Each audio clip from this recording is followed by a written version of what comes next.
छठ परब आई गेलै निकट, जल्दी से बुक करैला टिकट।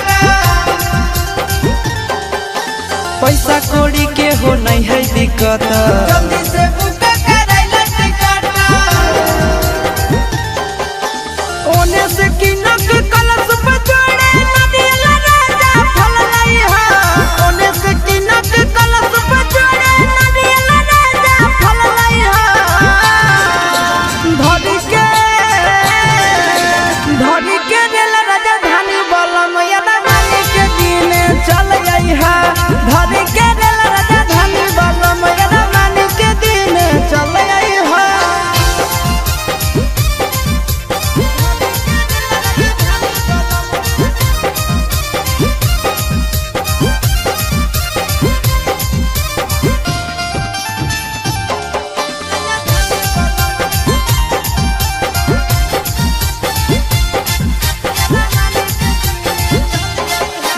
पहले पहिल करबै छठ शुरुआत, दौड़ा लेके मत जइहा तू घाट।